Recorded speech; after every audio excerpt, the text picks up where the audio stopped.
All right, good evening, everyone.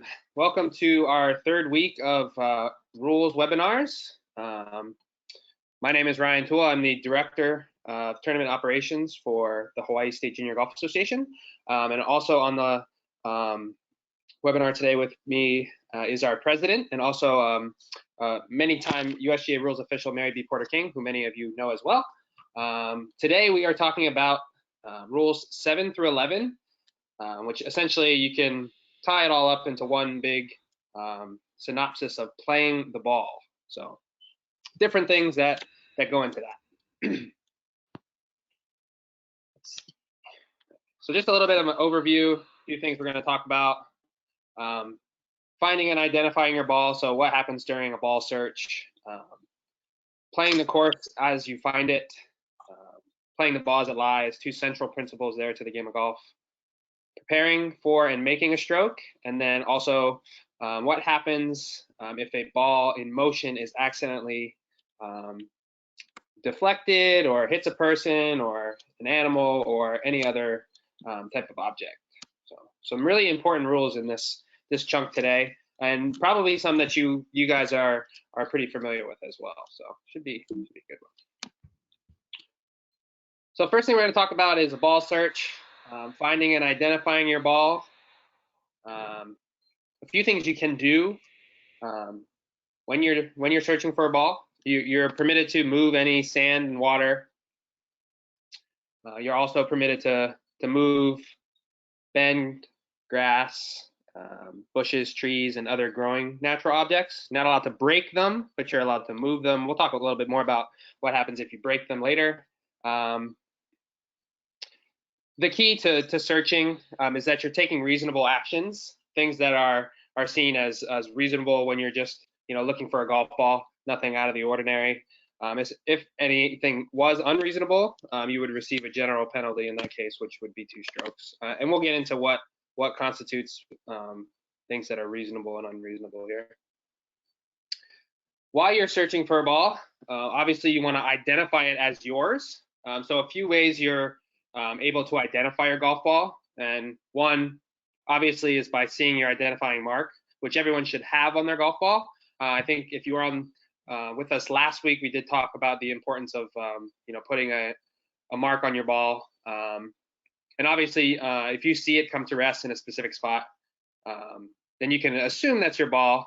But the next point would be if you don't have an identifying mark on your ball, you could say it was yours if you found a ball with the same brand, model, number, and condition as your ball, and it's in the area that you thought it went. But it doesn't apply if you find an identical ball in the same area. So if you're playing a Titleist 2 with no markings other than the Titleist and the 2 and the Pro V1 on the side, and you find an identical golf ball in the same area you thought your ball was, unfortunately, you wouldn't be able to call that your ball. So the best bet in that instance would be to put a mark on your ball, obviously. So, and then a few instances where you can't say that for sure it's your ball as you see it lie in the grass there. A few things you're allowed to do. Obviously, you're allowed to lift the ball, but only to identify it. What you have to do first is you have to mark where the ball is currently. And you're not permitted to clean the ball, and you're only permitted to clean it in an instance where you need to identify it more. So if there's, if the ball is covered in mud, you can't even see the brand or the number or your identifying mark on there. That would be a case where you're permitted to clean it. If it's your ball or if it's someone else's ball, that would be you would have to replace that ball, put it back where it was.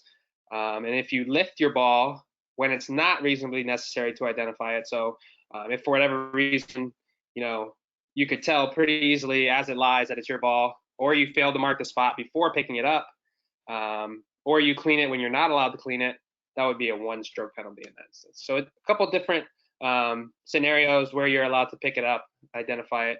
Just be careful when you pick it up. A good rule of thumb is we always like to tell people pick it up with 2 fingers, just to show that you're not cleaning the ball in any way or anything like that. because if you pick it up and you put it in your pocket, things like that could be seen as cleaning the ball or something like that. So. Brian, I think it is seen as cleaning your ball if you put it in your pocket. It happened in the NCAA championship a few years ago that I worked up in Oregon, and a player did just that, marked it, put it in their pocket, and received a penalty for cleaning their ball. So just be careful. Like Brian says, just hold it out and make sure. But if you marked it properly, you shouldn't have to ever pick up your ball. So to identify it, just in odd circumstances.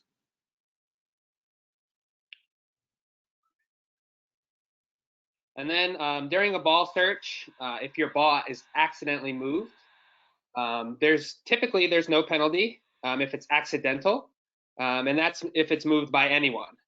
In the case that anything or anyone moves it, it must be replaced. If it was under or against an immovable obstruction, say maybe a bleacher, integral object, something that's part of the course, a boundary object like a fence or a growing or attached natural object, again, you have to keep it under or against those things. And then if it was covered by sand, so if it was in a bunker and you were looking for it in the bunker, say the bunker has really soft sand and it somehow got buried, you knew it was in there, you're typically, you would have to move the sand to find your ball. And if you find it, buried in the sand, what you're supposed to do in that instance is you're required to recreate that lie. And that would be, unfortunately, putting sand back on top of it. You are permitted to leave a little bit showing just so that you know where the ball sits in the sand. That does happen quite frequently. So that's a good one to know right there. And then if the ball is not replaced, so if it moves and you don't put it back, you would receive the general penalty there, which is 2 strokes. So important things that's a change this year, or I should say in 2019.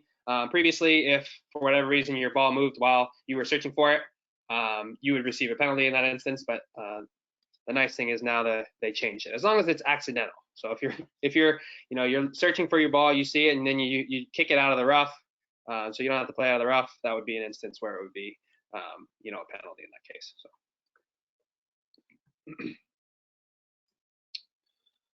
All right, a little bit about playing the course as you find it.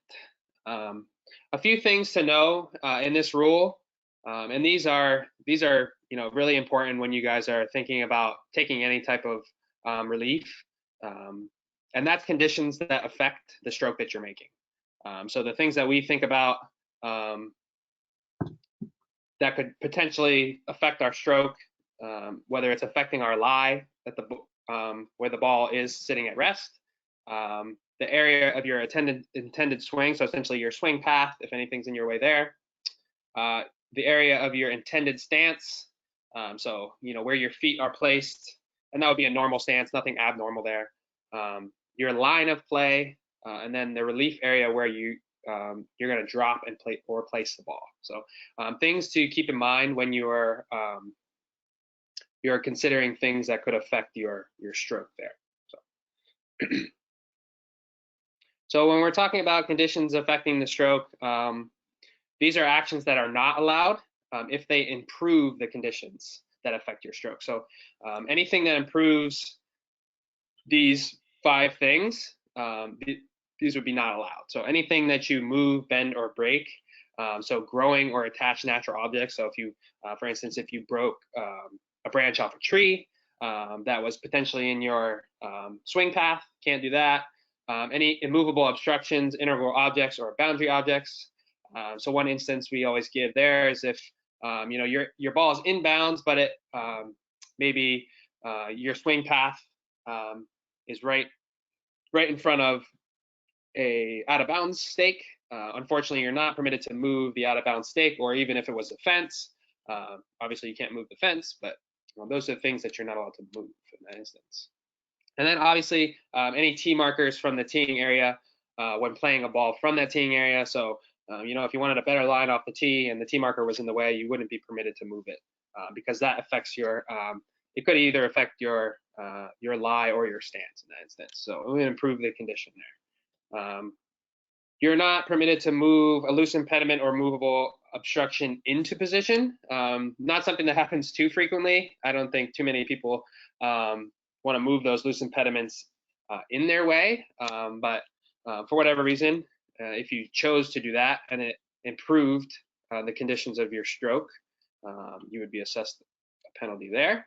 And then you're not permitted to alter the surface of the ground, and that could include replacing divots, removing or pressing down divots that are in your way, or creating or eliminating holes, indentations, or unforeseen surfaces. So I think you guys can pretty much tell that, if any of these actions happened and they improved your stroke, obviously it would be giving you an advantage. So we want to make sure that we're not doing any of these things. And last two here: remove or press down sand or loose soil, and remove dew, frost, or water. And like I said, if you do any of these and they improve the conditions affecting your stroke, you would receive a 2-stroke penalty, the general penalty there. And that again is going back to improving any of these things. So think about those, the things that you're not allowed to do. There's also things that you can do. So this is a big one, because this is where the rules kind of help you out as a player. While these things don't necessarily improve the conditions of your stroke, they do help you in some instances. So like we talked about before, you can take any reasonable actions while searching for your ball.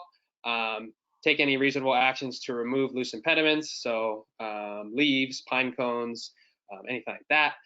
Take reasonable actions to mark the spot of your ball, to lift it and replace it under any of the rules that would require you to do that. You're permitted to ground your club lightly right in front or behind the ball. You can, when you're taking a stance, you're permitted to dig your feet in, and that has to be obviously reasonable, and that's typically done like in sand or loose soil. So if you're hitting out of a bunker,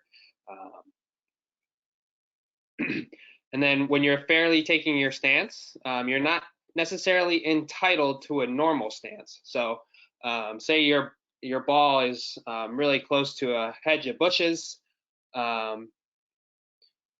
Just because your ball is there doesn't allow you to, stomp down the bush behind you just so that you can get your foot there for a stance.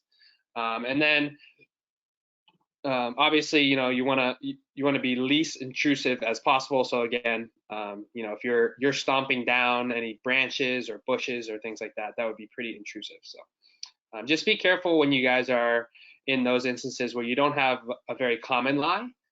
Just be careful that you're not, taking a stance that would be seen as, abnormal or anything like that. You're also permitted to make a stroke or a backswing for a stroke.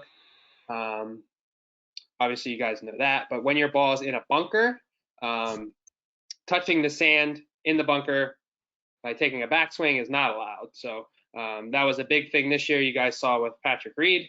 I'm sure many people have their opinions on that, but essentially the ruling was that he was touching the sand while taking directly behind his ball while taking a practice swing. So obviously in a bunker, he wasn't in a bunker, but in a bunker you're not allowed to do that. But what he was doing was he was essentially improving the conditions of his lie on the course. So. And then also in a bunker, you're permitted to smooth sand to care for the course after a ball is played from the bunker is outside that bunker.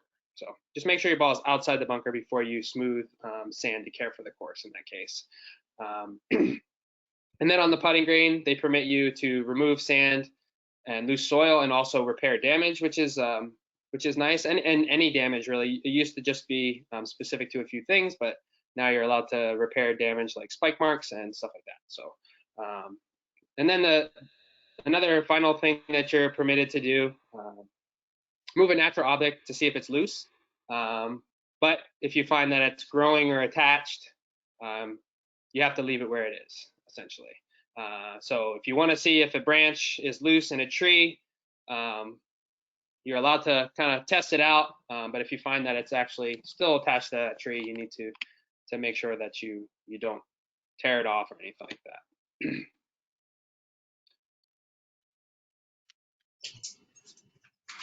So when you're thinking about the things that you are and aren't allowed to do in terms of affecting the conditions of your stroke, there are instances where you may have, you know, already done something that affected the condition of your stroke. And there are instances where you can kind of retroactively repair that to not get penalized. So obviously there are limited instances when you can avoid penalty. And that's always determined by the committee. So, you know, if an instance where you say you are testing out that tree branch to see if it's loose and then you accidentally break it off, I think in that instance, it would be kind of tough to repair the tree, but maybe you're able to turn around that condition so it doesn't necessarily give you an advantage in improving your conditions of your stroke. And then in the instance where the condition affecting your stroke is worsened by another player, an animal, or an artificial object, after your balls come to rest, you have the ability to restore the original condition as near as possible, but you're not allowed to restore the conditions if they were worsened by you, a natural object, or by natural forces. So just some key things there. Just be careful when you guys have an abnormal lie or in an abnormal spot on the course. Be aware of your surroundings. And typically it happens when it's like a tree or a bush and it's in your way. Just take your time in those instances and always ask for a ruling. Is probably the best bet.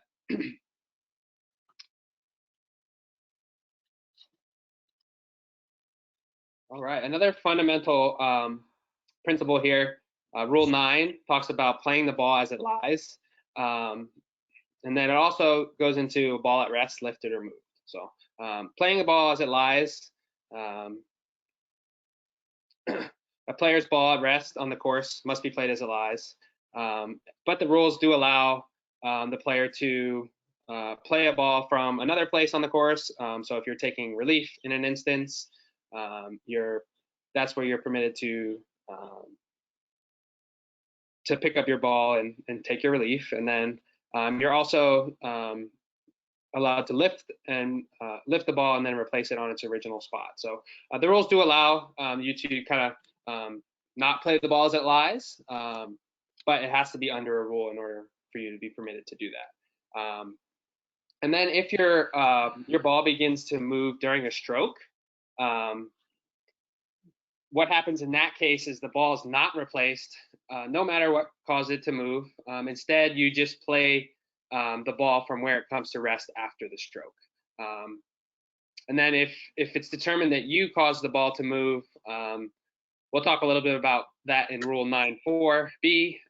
That'll tell you whether there's a penalty against you or not. So that's if your ball is moving mid-stroke and then you make a strike at it.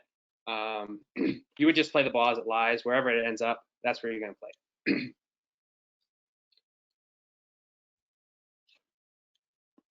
There are a few things that go into deciding what caused the ball to move, and really that it comes down to known or virtual certainty. So it's kind of up in the air when you think about this term, when you see it on paper.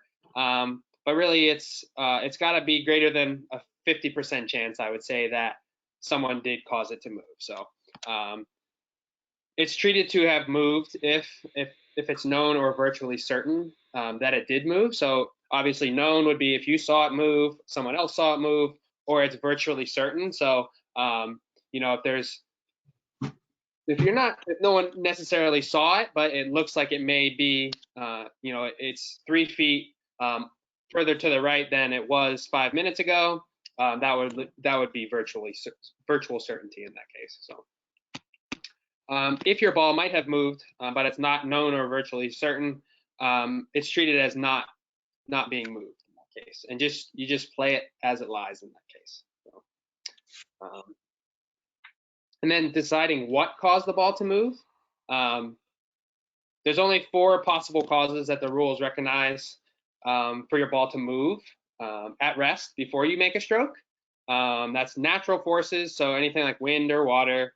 Obviously, you or your caddy, your opponent in match play, including their caddy if they have one, and then an outside influence, including any other player in stroke play. So an outside influence could be your playing partners in stroke play, anybody that's spectating out on the course, anybody that works for the golf course, an animal, things like that. So your opponent, or an outside influence are treated as having caused the ball to move only, obviously, like we said, if known or virtually certain to be the case. If not, the ball is just treated as moved by natural forces, and that's wind or water in that case. So if it's not you, if it's not known or virtually certain that you or somebody else, or you saw someone do it, then that would be the case where it was just assumed natural forces caused it to move. And in that case, if natural forces, so wind or water, blow your ball, there's no penalty in that case, and you just play the ball from its new spot. The only exception would be on the putting green, and that would be after you have already marked your ball. So you put your ball marker down and you've picked up your ball, and then you've put it back down and picked up your ball mark again. If it moves after that, that would be the case where you replace it on its original spot. If it's on the putting green and it has yet to be marked and it moves, say the wind blows it, you would play it from its original spot in that case, or you would play it from its new spot in that case. So the only instance where the ball is replaced in its original spot if it's blown by wind or moved by water would be if you've already marked it on the putting green. Otherwise, you play it from where it lies currently. So the great thing on a windy day, on a really sloped green, if you hit your ball on the green, get up there and mark it as fast as you can, because you never know what could happen, could blow away. Further from the hole would be not a good thing, but hey, if it blows closer to the hole and you didn't mark it yet, you're in luck there.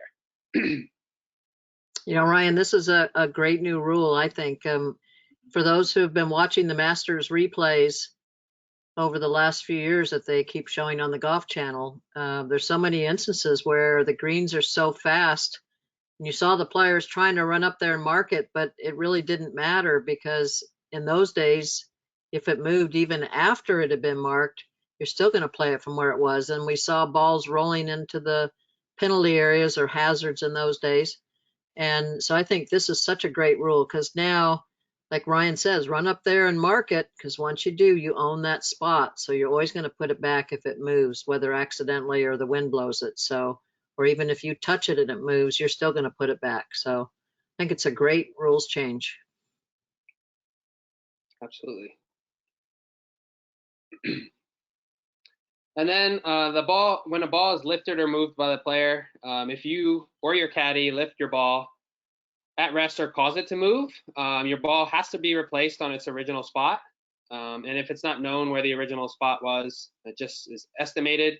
And the only instances where the ball is not replaced is when you lift it under a rule to take relief, or to replace the ball on a different spot, or when your ball moves only after you have started the stroke. So we talked a little bit about that before. So if it's mid-stroke or the backswing first stroke, and then you go on to make the stroke, that would be the instance where you wouldn't replace it either. So most of the time it's replaced if you or your caddy cause it to move, unless you're taking relief under a rule, or if you're mid-stroke. And then if you lift or deliberately touch your ball at rest or cause it to move, you get a 1-stroke penalty. And then the 4 exceptions there would be if you're allowed to move it or lift the ball, that under a rule. If it's just accidental during a ball search, if it's accidental movement on the putting green, or accidental movement anywhere except on the putting green when applying a rule. So 4 exceptions. I would say the most common on that one would probably be during a ball search or movement on a putting green. And obviously, taking your relief. That last one comes into play a little bit, but that's very infrequent, I would say. And then if there's an outside influence that takes your ball, like a dog in this instance, it has to be known or virtually certain that the outside influence lifted it. There's no penalty, and you just replace the ball in its original spot. So one that happens sometimes in professional golf scene is the fans will come along and pick up an errant tee ball just because they see a golf ball on the ground. If the marshals don't get there soon enough, and they go ahead and walk away with it, in that instance, somebody's got to chase them down and get it back into its original spot. So, and then this is on the putting green. If your ball marker is lifted or moved, and that's if your ball marker is moved or lifted in any way, including by wind or water, natural forces, before your ball is replaced, you must either replace your ball in its original spot, which if not known is estimated, and then place a ball marker to mark the original spot. So one of two different things here. Just got to make sure you use that original point, whether you put your ball down on that original point or your ball marker. Just make sure you put it back in its original position. And then there is a penalty for lifting ball marker or causing it to move, but that is before your ball is replaced. If you lift your ball marker or cause it to move, you get a one-stroke penalty. Or if your opponent does so, he or she gets a one-stroke penalty. So quick little video just to review these things on the putting green, because they are pretty common, I would say, and it can happen, just by accident a lot as well. Under the 2019 rules, if you accidentally move your ball or ball marker on the putting green, there is no penalty.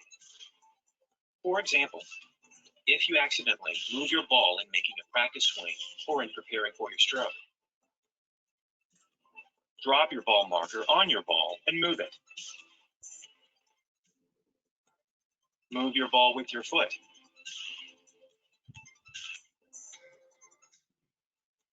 Or cause your ball marker to move. There is no penalty, and you simply replace your ball or ball marker on its original spot. To learn more, please visit usga.org/rules. So a few good examples there. Again, that one happens a lot, and it used to be, that would be a penalty in that case, but it definitely makes more sense, in my opinion, to not penalize someone, allow them to put it back, because in most instances, I think that's an accident. So moving on from Rule 9, we're going to Rule 10, which talks a little bit about preparing for and making a stroke. So a few things you can and cannot do while doing that. First and foremost, the rules state that a player is required to fairly strike the ball with the head of the club and not push, scrape, or scoop the ball. So if your club accidentally hits the ball more than once, there's no penalty, and it's only considered to be one stroke in that case. So another new thing in the rules there, if you double hit the ball, you're only counted once there. So as long as it's something that happens accidentally, it's not some kind of trick shot you're trying to do. I think some of you probably saw once when the new rules came out, there was a little bit of discussion on that. Some people were trying to get around the tree, so they would do some funny things where they would try to hit it twice, hit it out behind the tree and then around the tree. But in that case, that's kind of a deliberate double hit, so you would count those strokes in that case. Also in Rule 10, it talks about anchoring the club. And they say that you're not permitted to anchor the club directly or indirectly. So a few examples here of what's allowed and what's not allowed. Some people still use the long putters. I think we're getting away now from calling them a belly putter, because as you can see here on the right, something that's not allowed is a club that's held against the stomach, or a club that's where the forearm or gripping hand is held against the chest. So any point where you're anchoring your limbs or hand against your body, not allowed in that case. If your grip just rests against your forearm, totally fine in that case. I think Adam Scott or Webb Simpson, one of the two, they do it that way. And then neither the forearm nor the gripping hand are touching the body. that's permitted as well. So typically you see this with a little bit of unconventional style putter, but just make sure you're not anchoring the club against your body. You're not kind of trying to keep it still against your body. That's the most important thing.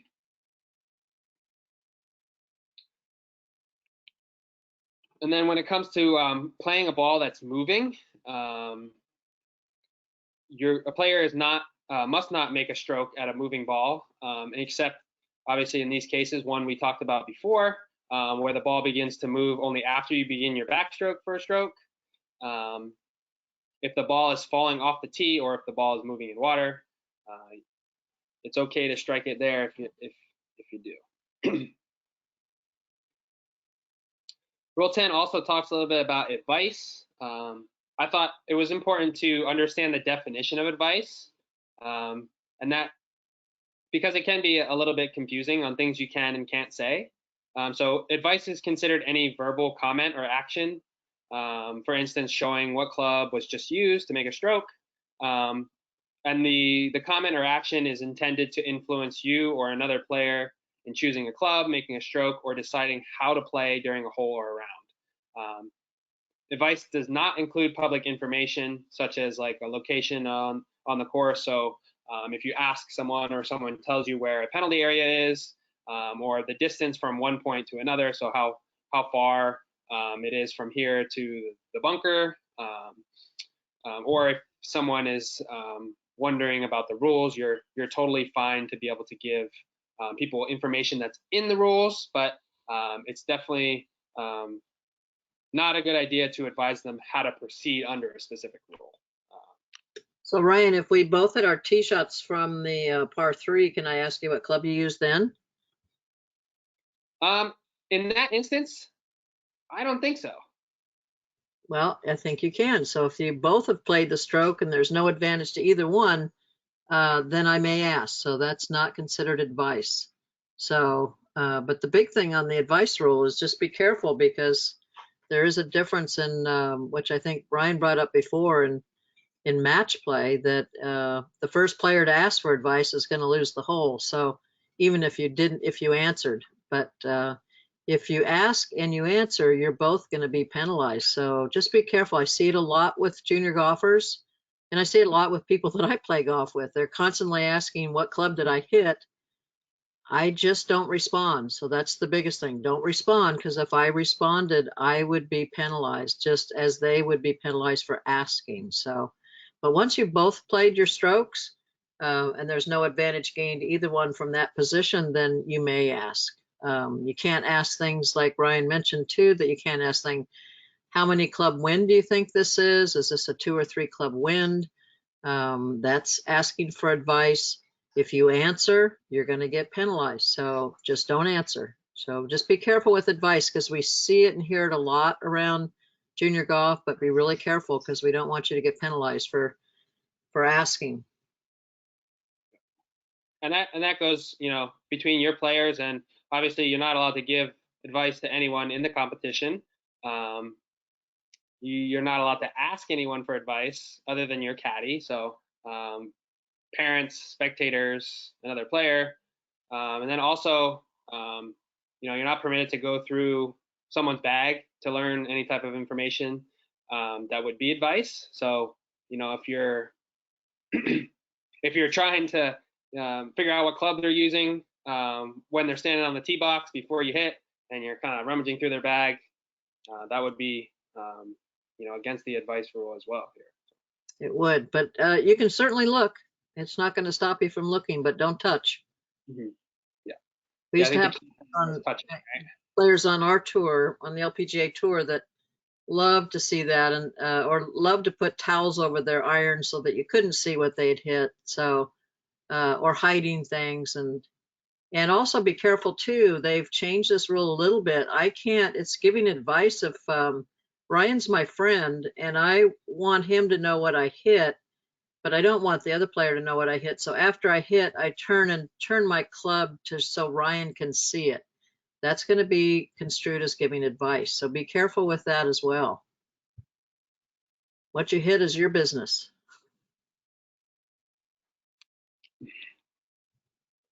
and hopefully you hit it well. And then there's also, things that, other than advice that could help you out.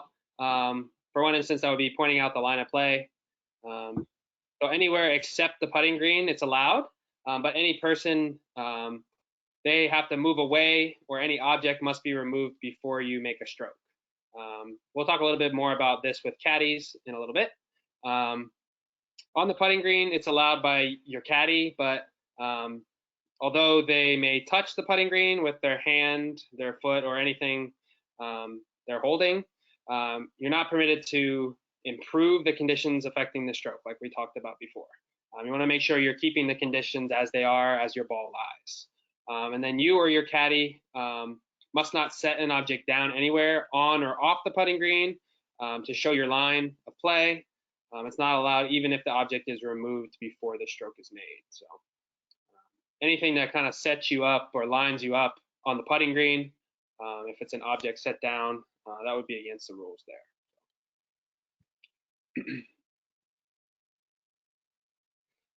And then one thing that was added to the rules in 2019 talks about when a caddy stands behind the player. They've clarified this a little bit more, I think, in the rules. But what the rule states pretty much is that while the stroke is being made, your caddy must not deliberately stand on or close to your line of play or do anything else to point out the line of play. So we don't deal, obviously, with caddies too much in HSJGA events. We do have some USGA qualifiers where you're permitted to have a caddy. So just be mindful that they're not permitted to stand behind you to help you out with the line of play. And it could be, even if they're just standing there and not, pointing out your line of play or helping you with that, it still could be construed as that. So it's just important that, when you have a caddy, they're mindful of that. Ryan, we do play in our match play. We have partners and partners too in our team events. So your caddy has the same status as your partner too. So be careful, because your partner can't stand back there either. And you as a player in that group shouldn't be standing behind someone either, just out of etiquette. So, but your partner still has the same status. This does not allow them to stand behind you. And then when it comes to protection from the elements, you must not make a stroke while getting physical help from your caddy or another person, or you also must make a stroke with your caddy or any other person deliberately positioned to give you protection from sunlight, rain, wind, or other elements. So it's totally fine for someone to hold an umbrella over you while you're walking down the fairway, but once you get ready to hit your shot and make a swing, that's when they have to step away, and you have to bear the elements for a little bit. So.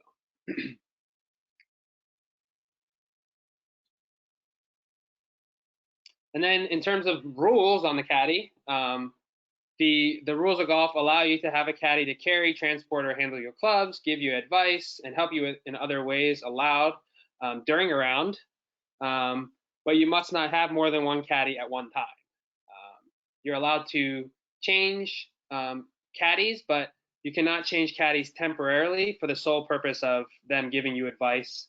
So just be mindful of that. And then also, as a lot of you guys know, players can also share caddies. You're allowed to, have one caddy for two people, but just be careful that they're not doing anything that would go against the rules for one person versus another, things like that. So, a few things that caddies can and can't do.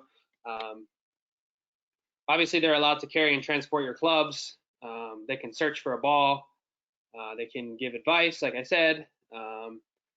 They can care for the course and smooth bunkers. They can remove sand and loose soil, repair damage on the putting green. They can mark the spot of your ball and lift and replace the ball on the putting green. They also can clean your ball. They can remove loose impediments and movable obstructions, and they can also remove and attend the flag stick. A few things they cannot do.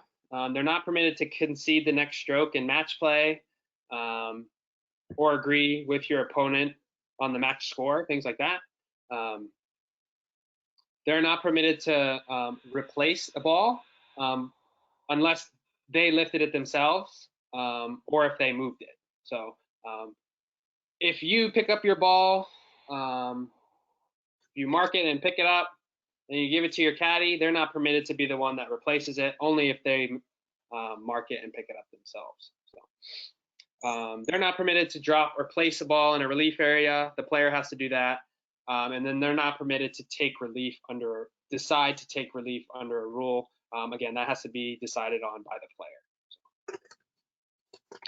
I mean, you as a player, you're responsible for the actions of your caddy during the round, but not while play is, but not before or after a round. And then if your caddy, if any of their actions breaches a rule, or would breach a rule if the action was taken by you, the player, you would get a penalty under that rule. So it goes without saying that sometimes you have to watch over who your caddy is. Make sure you're picking a caddy that does know the rules, so that they're able to follow them just like you. Because if for whatever reason they breached the rule, you would be receiving the consequences for that. So always good to brief your caddy before the round.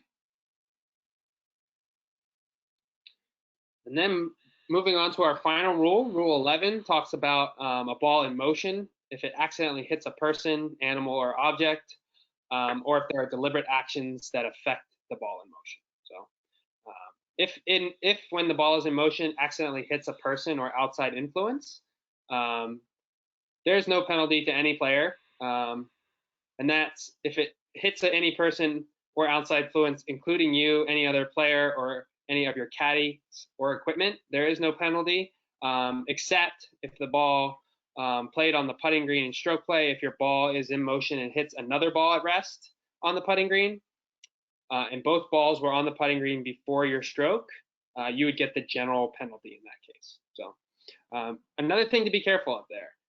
So just to go over that again, so a ball that's played on the putting green in stroke play, if your ball, when it's in motion, hits another ball at rest on the putting green, and both balls were on the putting green before your stroke, you get the general penalty. So if you're putting from the putting green, another person's ball is on the other side of the green, and for whatever reason you miss your putt and it goes wayward and ends up going towards that player's ball, if it hits that ball, you would receive the general penalty in that case. Essentially, it's seen as you're trying to use that ball to kind of deflect your ball in a certain direction.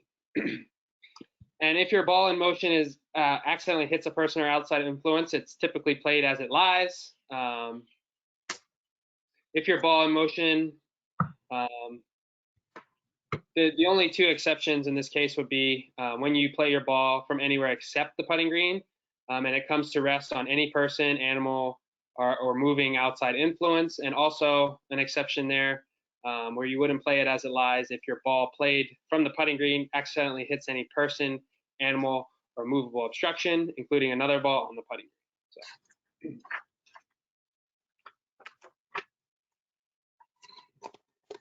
And then if a ball in motion is deliberately deflected or stopped, so kind of the opposite of accidentally, if it's a deliberate action,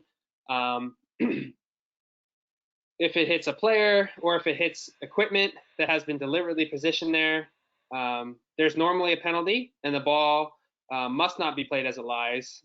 Typically, the penalty is the general penalty, 2 strokes, if he or she deliberately deflects it or stops the ball in motion. And this is true whether it's the player's own ball or a ball played by an opponent or by another player in stroke play. So just be careful on that one.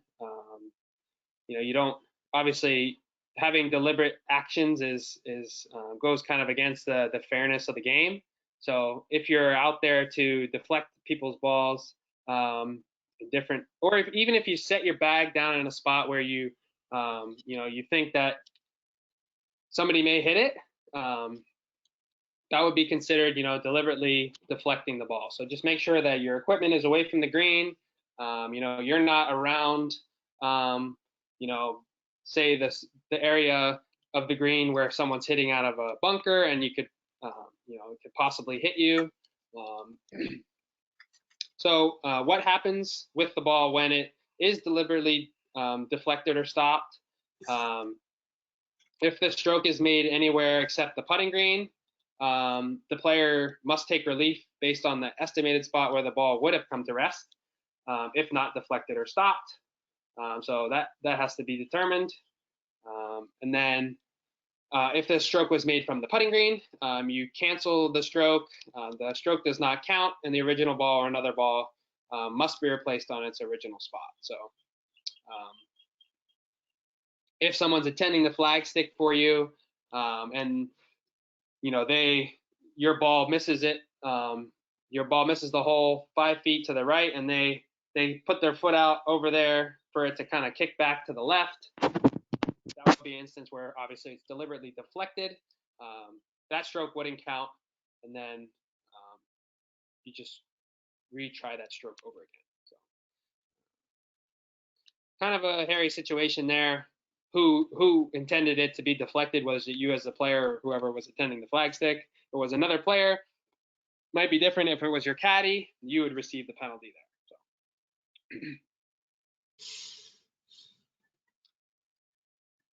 And then deliberately moving objects or altering conditions to affect a ball in motion. So when a ball is in motion, players must not deliberately take any of these actions. They must not alter physical conditions by taking any actions listed in Rule 8.1, which would be like replacing a divot or pressing down a raised area of turf. Again, this is a ball in motion. So, and then when a ball is in motion, you also can't lift or move a loose impediment or a movable obstruction. So make sure if you want those things moved, you do that before you make your stroke. And an exception would be moving a flag stick, a ball at rest on the putting green, or other players' equipment. So the rules don't prohibit you from moving a flag stick that might be lying on the green. If you think your ball might hit it, you're allowed to move a ball at rest on the putting green. Should probably ask your playing partners to mark that ball first. And then you're also, any equipment that your ball might hit, you're permitted to move it if you think it might hit, your ball might hit it there in that case. So,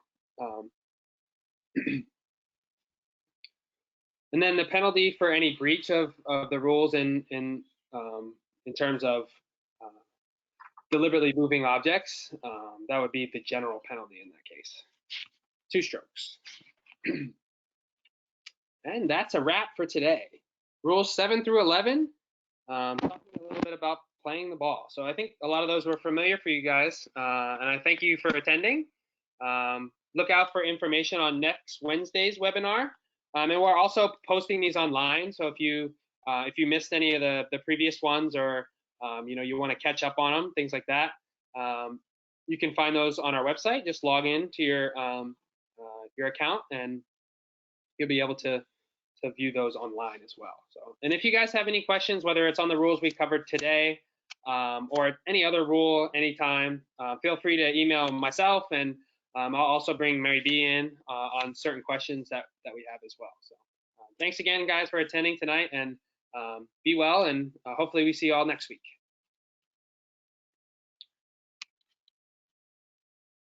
Thanks for bringing me in there.